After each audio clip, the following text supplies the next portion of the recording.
You're now watching Showbiz Now, your daily showbiz update. Bea Alonso says it all.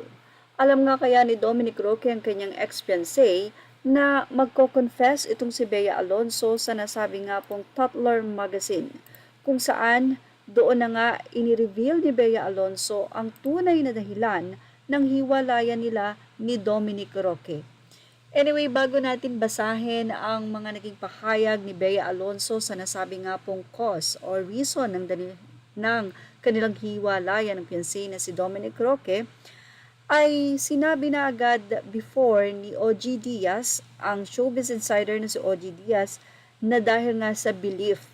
At mukhang ito na nga yun. Mukhang totoo nga ang sinasabi ni OG Diaz. Anyway, mula nga sa artikulo ng Bulgar, dahil sa pressure kaya magpapakasal, Bea, todo pasalamat na pumayag si Dominic na maghiwalay sila. Anyway, ayon nga kay Bea Alonso, si Dominic ang nag-insist.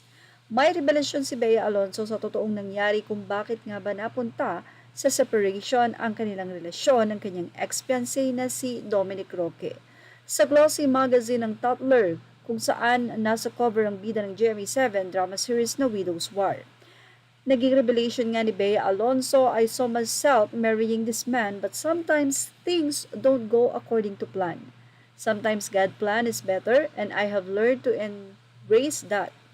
Nagsimula ngang mag-date sina Bea at Dominic noong November 19 and got engaged noong July last year.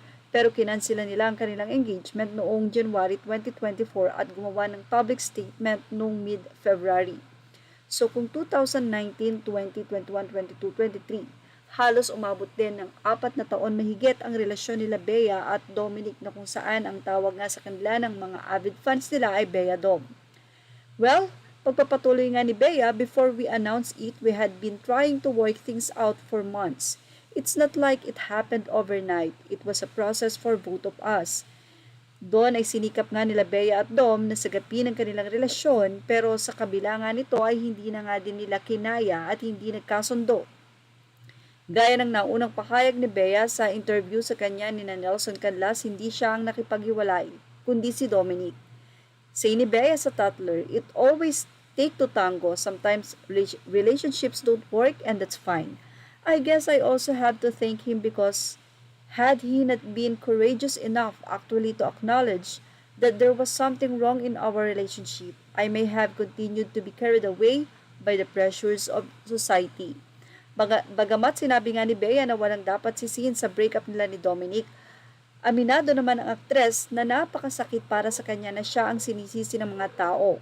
Kadalasan daw kasi laging ang babae ang tinuturo na may kasalanan kapag nagkakahiwalay ang magkarelasyon. Say niya, if a man cheats on you, they say it's your fault because maybe there's something wrong with you or you're not doing enough. Or maybe you're jealous and that's why he left you for another girl. Even when there's no cheating involved and the relationship does not work, women still get criticized or criticism. Sinasabi nga raw ng mga tao na may problema kay babae kaya sila iniiwan ni lalaki. It's not always the woman's fault. The two people in the relationships are the only ones who know the truth. In my case with Dom, we didn't want to get married anymore. We tried to patch things up, but it did not work. I realized that I could not continue fighting for something that's not meant for me. Yun na nga ang naging pahayag ni Bea Alonso. So dito na nga makikita natin kung ano nga ba yung talagang totoong naging cause. Siyempre, ayon nga kay OG, it's dahil sa belief, doon sila hindi nagkasundo. Maybe, Dominic Roque wants a Christian wedding at ito namang si Bea Alonso ay ayaw dahil may sarili siyang belief. So, doon na nga pumasok na talagang hindi sila nagkasundo.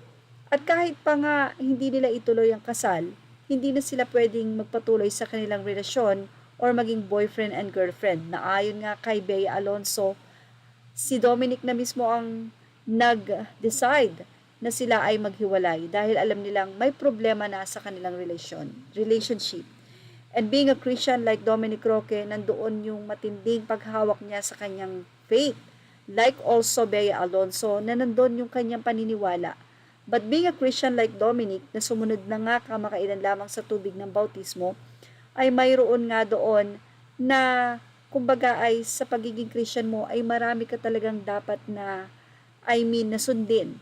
At sabi nga nila, hindi magwo-work yun kung hindi pareho ang inyong pinaniniwalaan, faith or belief. So doon na nga napunta na mag-decide si Dominic na maghiwalay na sila. Well, ano po masasabi nyo rito? Yan po ang ating Showbiz Now update. Images are all credit to the rightful owners. Thank you for watching Showbiz Now.